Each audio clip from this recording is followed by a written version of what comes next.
tuned into Breaking the Mask of Depression with your host, Diva with Depression.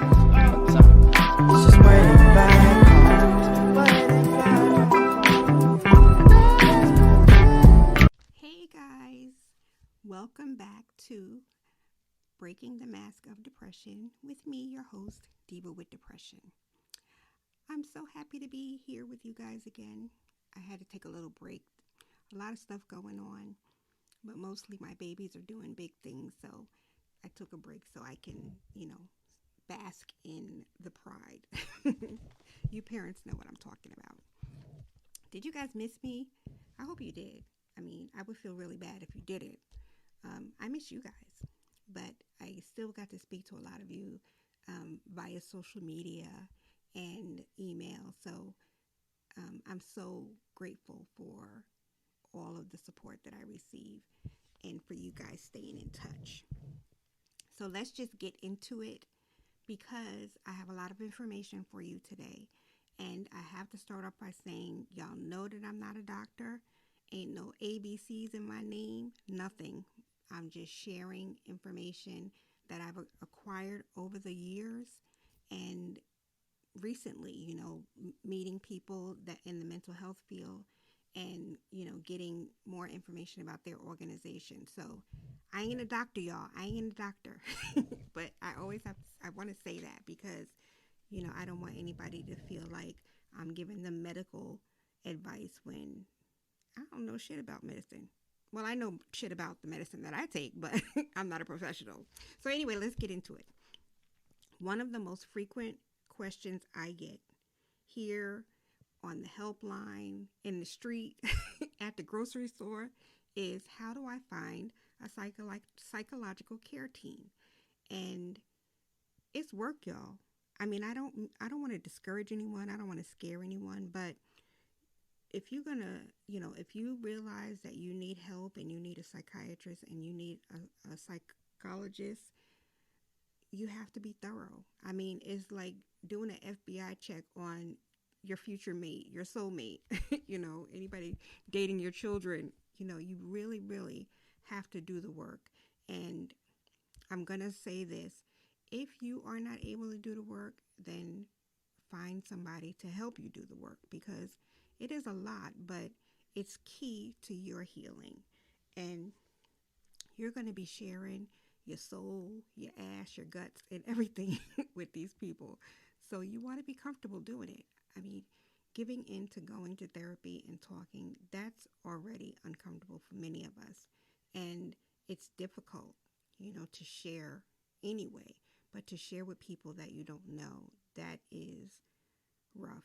So you want to do your check, your background check, your Google check. Y'all know I love Google, right? So listen, a psychiatrist is a medical doctor that is responsible for your meds.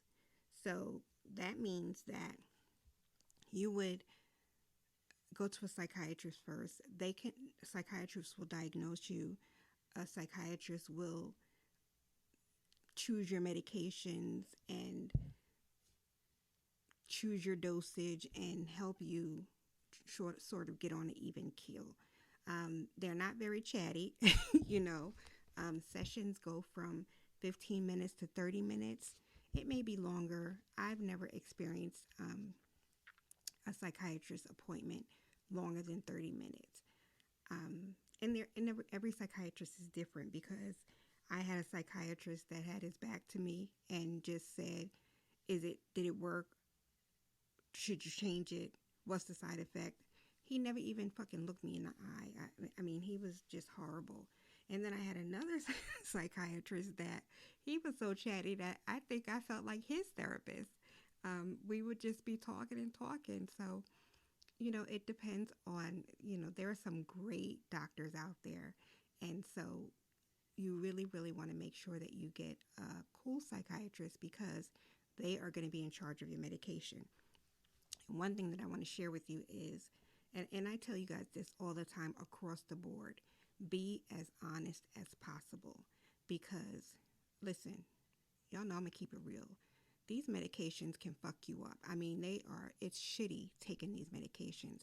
The side effects are unfucking believable, and they are debilitating in some cases. So if you go the medicine route, and you have to be honest with the psychiatrist about your side effects, because listen, I had one medication, and this is when I was, working with the quack that I just talked about. There was one medication that caused me to have seizures, grand mal seizures, okay? And that could be deadly. But he never researched the medication. And so if you don't research, if you don't share, if you're not honest with them, then your dosage may be off. You may be on the wrong medication, and it could have a horrible, horrible side effect. And in some cases, it could be worse.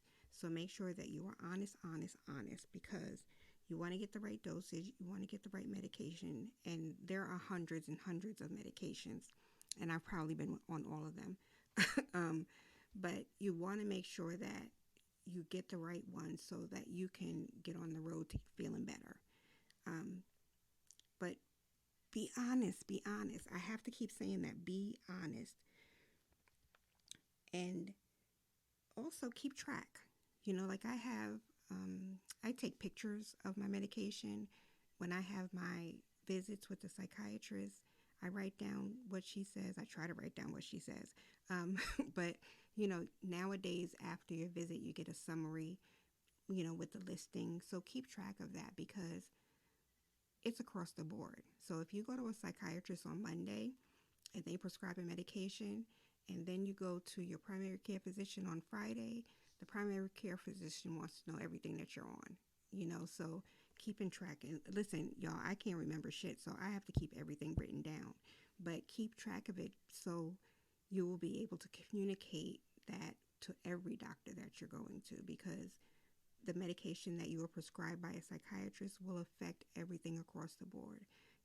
Your primary care doctor, if you're with a cardiology, oncologist, even a sleep doctor, I had to give a whole list. So keep track of your medications, keep track of the dosage, that's key.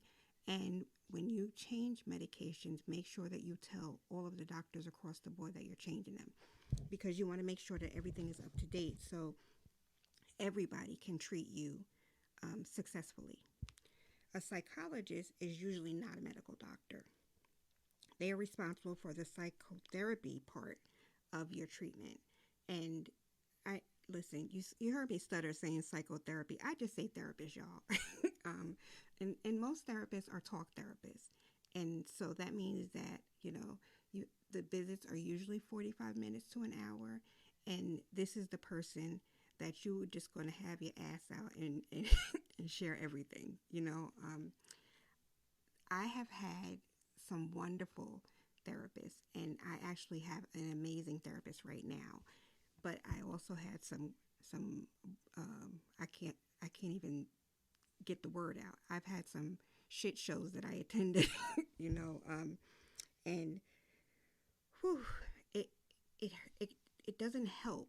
You know what I'm saying? If you're in a situation where you're uncomfortable, then that means that, number one, you may not ever go back. You may start to think that every therapist is going to be like that. You may not continue any treatment. Like if you won't go to therapy, you won't go back to the psychiatrist, you ain't going to take your meds. That's not healthy. So I want to make it clear that you may get it right on the first try, and you may get it right on the 10th try. But don't stop trying until you're comfortable. And you'll know right away.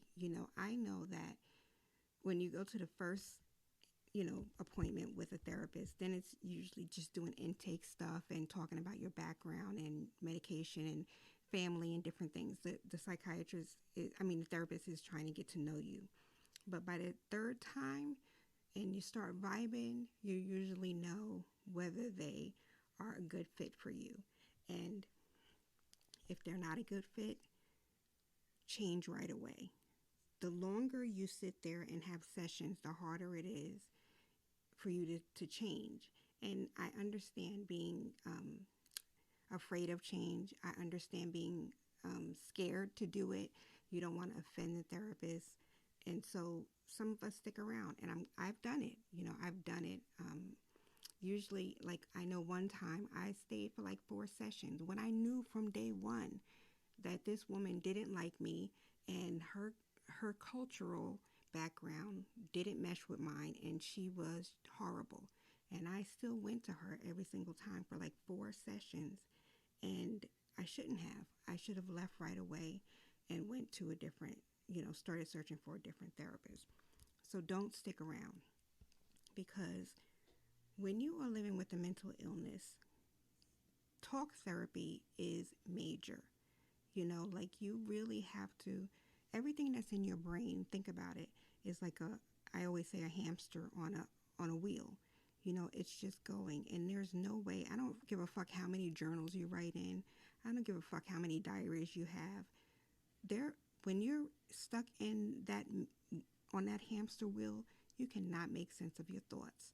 You cannot gather the meaning of things.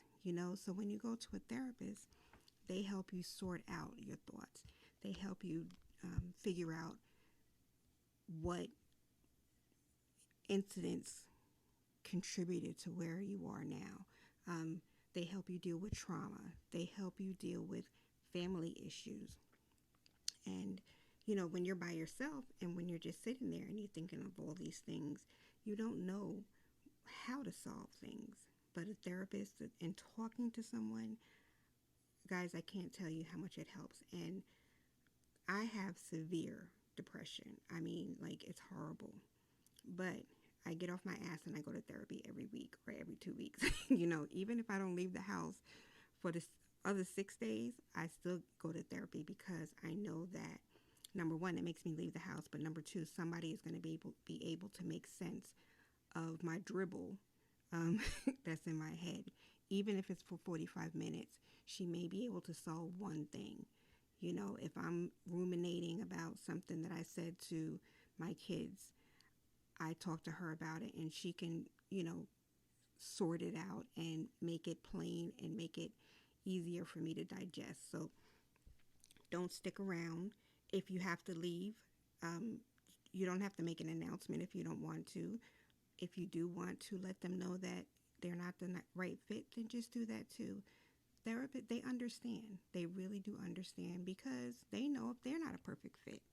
And also therapists have different methods, modalities, I think it's called, like EMDR, which is treatment used for trauma, dialectical behavioral theory, CBT and DBT, which are behavioral therapies that change your mindset. Those, I hate the ABCs. I call them the ABCs, CBT and DBT. And I will tell you that when you go to, if you're ever inpatient, that's all they talk about. And that's why every time I go in the hospital, it's like DBT this, CBT this, and I just got fucking tired of it. But I will tell you that there are parts of it that are really, really helpful. And there are therapists that specialize in that. Hypnosis. Some therapists do hypnosis. There's many different areas that some specialize in. So usually after a couple of sessions, they can, I won't say they will, but they can ask you if you're interested in pursuing that avenue. When I started with my current therapist, EMDR was not ever discussed until she realized how severe my trauma was and my PTSD was. And then that's something that she suggested. And it's always a suggestion, and they always usually give you time to research it, because I research, y'all know I love Google. So as soon as something is said to me, I go home and I research it, and you could review, read people's reviews and how they felt coming out of, the sessions and the different types of psychological methods. Hypnosis, I've never done the hypnosis part. I'm scared to be hypnotized because like I don't know. I don't have any control over what I'm saying. I think that's what it is. You know, we see shit on TV, you know, and you see psychosis, hypnotists, and they snap their fingers and you start barking like a dog or clucking like a chicken or something like that. So that, you know, that's a joke, and it is something that may occur, but I don't think that that's what goes on. I'm just scared of not being in some type of control. So, you know, research everything, everything. Hypnosis, CBT, DBT, EMDR. Look for those types of therapies, research them, and ask your therapist if that's something that you want to pursue. Some are specialists in ADHD, some are specialists in PTSD and veteran psychological care. So there are many options out there, but you have to make sure that you do the work, the background work, and I'll do a separate episode one day, and I will explain all of these different modalities to you, the EMDR and the ECT. If you go to my blog, Diva with Depression on WordPress, I did ECT treatments. I've had ECT treatments about 10 times or so, and then I had TMS, and I actually documented the TMS journey on my blog, Diva with Depression, at WordPress. And if you go back a few entries, you can see that I documented the TMS treatment, and I do talk about the ECT treatment. I think I talked about ECT on one of these episodes and on my blog, so you can check it out. My experience, and I'm going to say this before I get to the researching part, my experience is not your experience. You know, everybody has a different personality. Everybody has different wants and different needs. So listen to me talk about my experience, but also make sure that you tune me out and focus on what you need. Don't let anybody else tell you what you need. Focus on what you need. You may not need medication. You just need talk therapy. Maybe you need medication and no therapy, or you need both. But don't listen to what anybody says about what you need, because only you know what you need. And I keep saying this, but I want you to hear me. There are so many people out there. There's so many organizations that advocate for people that are living with mental illness that can't advocate for themselves. I'm one of those people. And if you go to divawithdepression.com, in the resource section, there are loads of resources there to get information about someone to help you advocate for your care. You don't have to go it alone, okay? And I talk to people all day long about and find resources for them here in North Carolina. And I've actually talked to people in other states and got information for them. I don't mind. You can always reach out to me. Instagram, Facebook, my email, LinkedIn. Do it. Don't hesitate to call. So I'm going to now tell you, as I turn the page, because y'all know I had a Google fact written somewhere, but there are many ways to search for a therapist, and you have to decide what your schedule is going to be. That's another thing that you should do. Do you want to go once a week? Do you want to go once every 2 weeks, twice a month? You just make sure you discuss that with your therapist when you find one, because it's key, you know, to how you feel. You might not feel like talking. You wanted to hear a secret? For the past 3 sessions, I've told my therapist that I don't feel like talking. I don't have shit to say. My mind is so overloaded, and I'm in such a weird place. I don't have shit to say. So what she did is she decreased the time. So instead of 45 minutes, 20 minutes to 30 minutes. I still have the option to stay for 45 minutes, but she wanted to make sure that I still came, but I don't have to, you know, stay the whole time. So you do what's comfortable for you.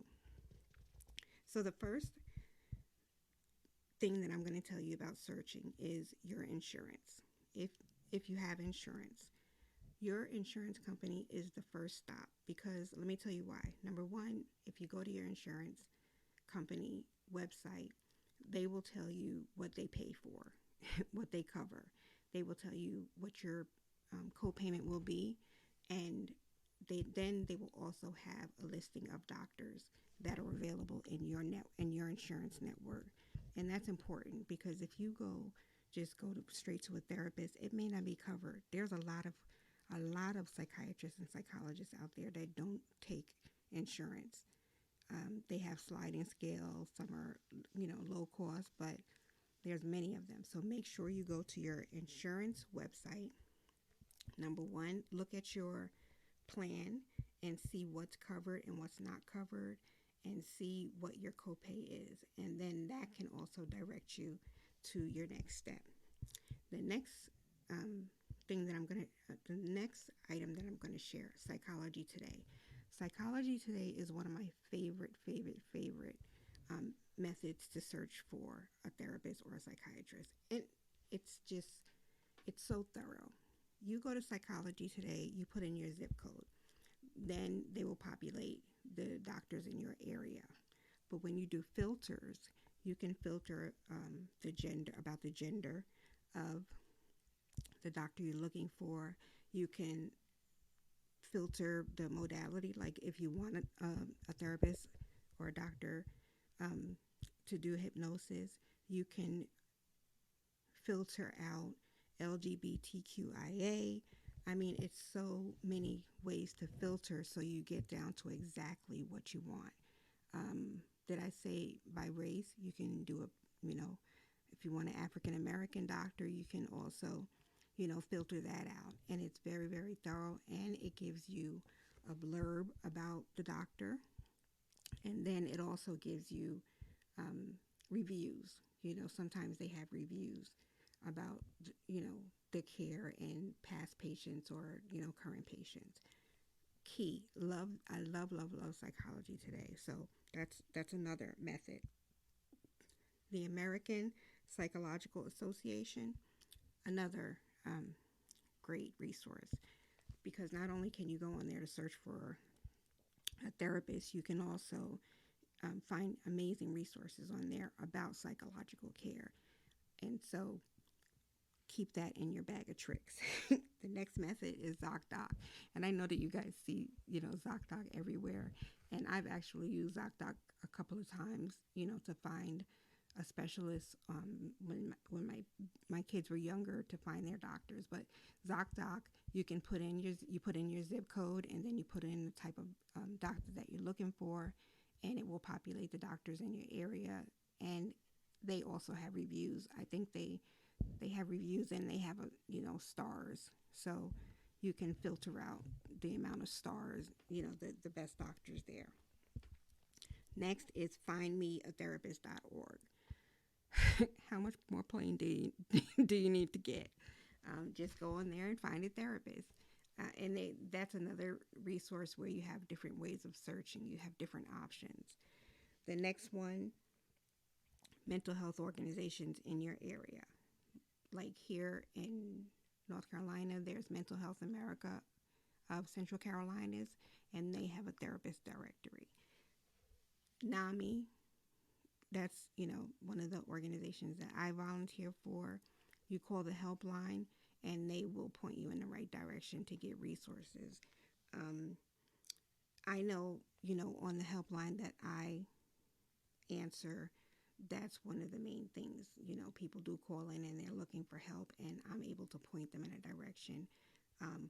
All of these places have resources that they can turn to provide the information for you. So don't be afraid to call the helpline. Also, the helplines nowadays, they're text lines also. So you can text and ask for the information, because if you're like me, you don't like talking on the phone. So remember NAMI and Mental Health America. I'm not entirely sure about the other what other chapters Mental Health America has. So you can also search for that. But I know that the chapter here is amazing. And so even if you go on there for resources, they have great resources. And of course, NAMI, they're all over the world and they have amazing resources also. So call a helpline if you need it. Substance Abuse and Mental Health Services Administration, SAMHSA, that's what it's called. And, sidebar, there are a lot of people out there that have what is called a dual diagnosis. And so you're living with a mental illness and you're living with maybe a substance abuse illness, alcohol illness, and different things like that. And so SAMHSA sort of combines it, and has resources for both individually and together. And it's they're wonderful. I did a training with one member of that organization a couple of months ago, and they're just an amazing organization also. And they have, they have Treatment Finder on there, so you can search by treatment, the type of treatment that you want. You can search by the doctor. There's also a crisis listing there. And what that means is that they have a listing of numbers that you can call if you feel that you're in crisis, if you feel that someone you love is in crisis.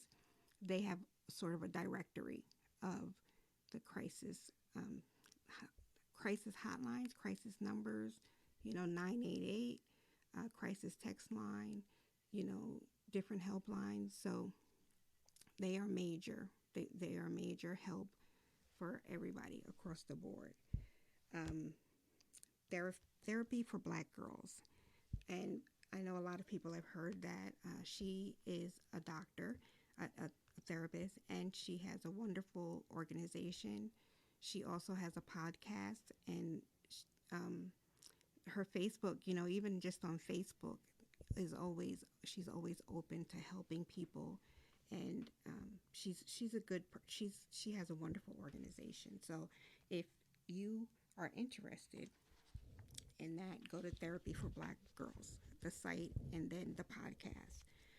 Black Emotional and Mental Health Collective, it's called BEAM, and they are another organization for Black and brown people, and they have a listing also. And so I'm telling you guys these different organizations because I want you to understand that there are so many methods out there for you to find a therapist. And because I don't want to hear no shit about why you don't have one. So I'm going to give you everything and make sure you find one.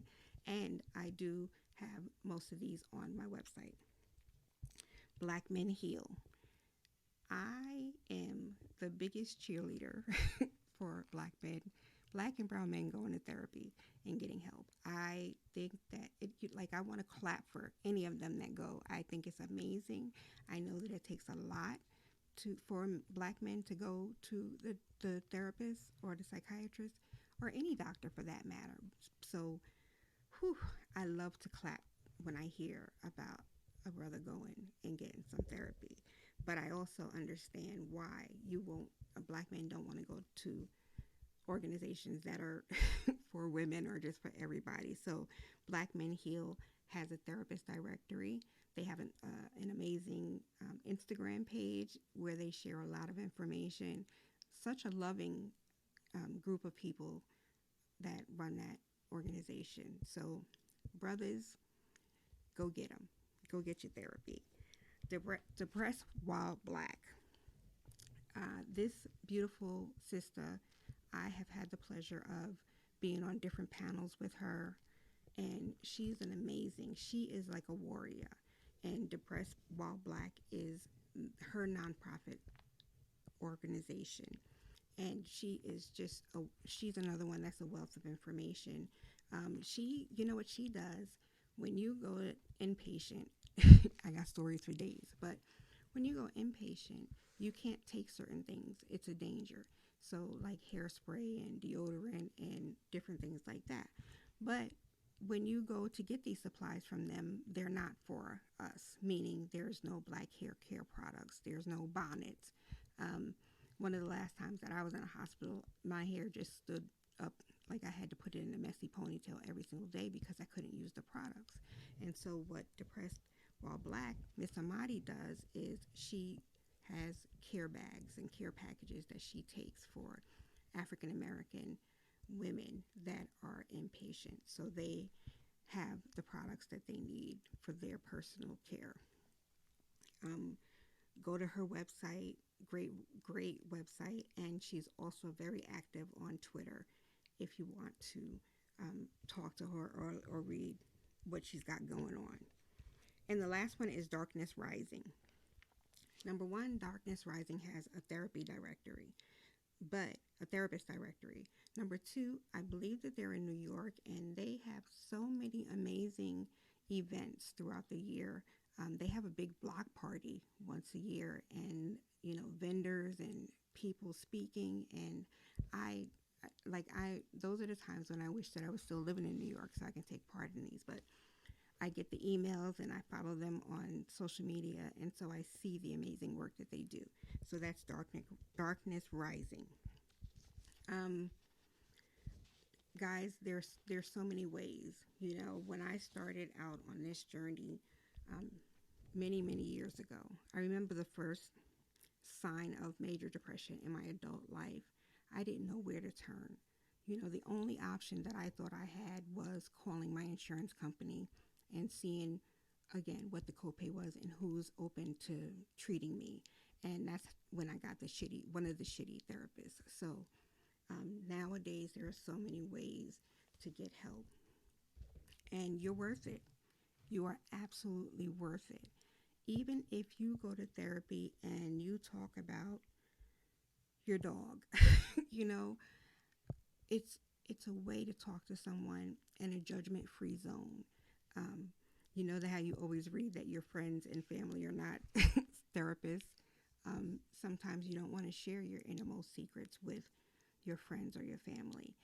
Going to therapy gives you the option of talking about it to someone that will never tell your secrets, will never share what's going on in your life. So if you have the opportunity to just do therapy, do therapy. If you feel like you may need some medication, then you do that. You have the option of getting a therapist, and after talking to the therapist for 1 or 2 weeks, they'll tell you if they think how severe your illness is and where you're at. They may suggest medication, but please go. Don't shortchange yourself. You are worthy of the best care, and you're worthy of getting healthy. So that's my spiel for today, guys. Again, my website has a listing of resources, divawithdepression.com. If you want to look at some of the blogs that I had written about these different methods, Diva with Depression at WordPress, look it up. If you have anything else that you need me to research or you need me to point you in the right direction, that it's Diva with Depression on Instagram, Facebook, LinkedIn. I'm even on TikTok, y'all. So please reach out, but please take care of yourself. And please think about taking that first step. I want to thank you as usual for your support, and thank you for listening. If you have anything to share with me, good or bad, something that you want to hear or something that you don't like, I'm open to it. I am always open to it. So feel free to get in contact with me and share. And I know that there are subjects that I don't have all of the subjects written down. So if you're curious about something, let me know. Y'all know me and my Google pen at 3 o'clock in the morning. I will find the answer. So follow me everywhere. Visit my website, divawithdepression.com, and get the resources and take the first step and know that I am your biggest cheerleader. Biggest. I know what it's like to be unheard and what it's like to be dismissed. And I don't want anybody in the world to have to continue living like that. So listen to what I'm saying, share what I'm saying, review what I'm saying. Even sharing, you can save a life. I say that all the time. Even if you just pass it along to one person, you can save a life. So I want to also, as usual, say thank you to Illumination Media and Technology. They do everything, y'all. So go follow them on Instagram and Facebook and look into them helping you technology wise, because I don't know what I'm doing. So stay well, everyone. Find some peace. And remember, you're a superhero and you're worthy of all good things. Take care.